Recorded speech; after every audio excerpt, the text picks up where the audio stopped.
The ICEVI, the Nippon Foundation Mathematics Package for Teachers video series, Abacus as a Mathematical Tool. Title of the video, Multiplication of Decimal Numbers. Example, 40.5 multiplied by 3.07. Let us take the example 40.5 multiplied by 3.07. First of all, we have to convert these decimal numbers into whole numbers. That means 40.5 becomes 405 and 3.07 becomes 307.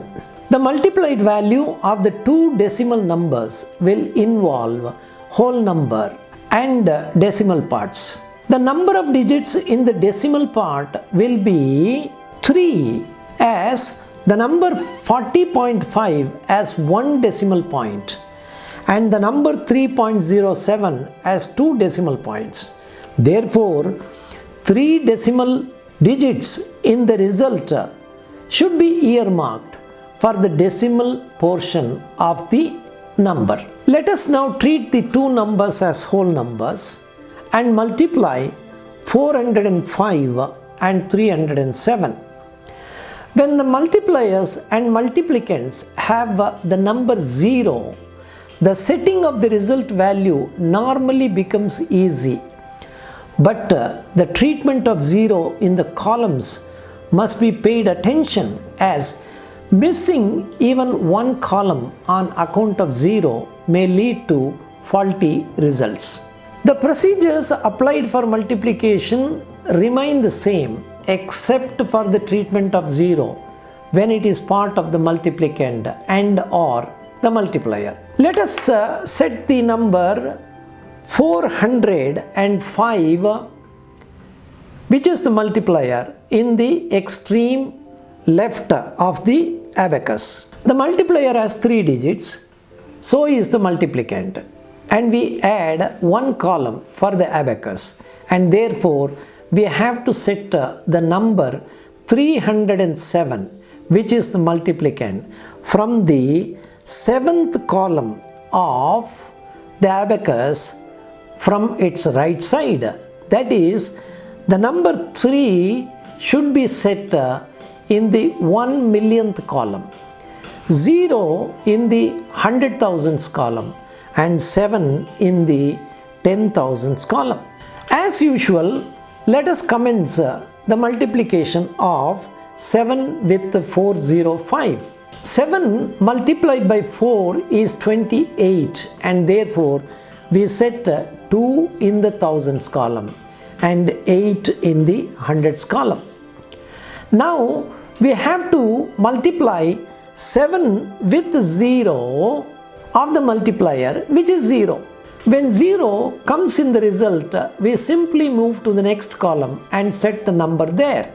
The real meaning is 0 is treated as 0 and 0, and the first 0 is accounted for in the hundreds column and the second 0 is accounted for the tens column. Now let us start the multiplication of 7 with 5. It is 35. Set 3 in the tens column and 5 in the units column. Now the multiplication of 7 with 405 is over, and therefore we clear the number 7 from the abacus. The next number to be multiplied is 0 of the multiplicand with 405 the multiplier.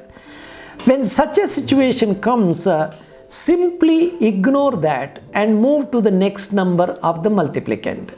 Here it is 3, and let us start multiplying 3 with 405. Multiplication of 4 and 3 is 12. That means 1 should be set in the 100,000s column and 2 in the 10,000s column. The next multiplication is of 3 with 0, and therefore we simply move our hand to the immediate right column for doing the next operation. Now let us multiply 3 with 5, which is 15. We have to add 1 in the thousands column, thus making it 3, and 5 in the hundreds column. For this, let us add 1 in the thousands column and subtract 5 in the hundreds column. Now that the multiplication of the number 3 with 405 is also over, let us clear the number 3 from the abacus and also clear the multiplier 405 from the abacus.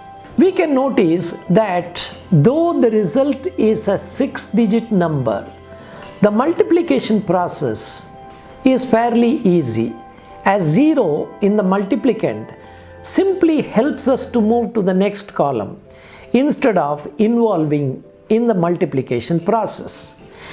As the multiplier and the multiplicand have a total of 3 decimal points, 3 digits from the right of the result number should be earmarked for the decimal portion, and therefore the result is 124.335.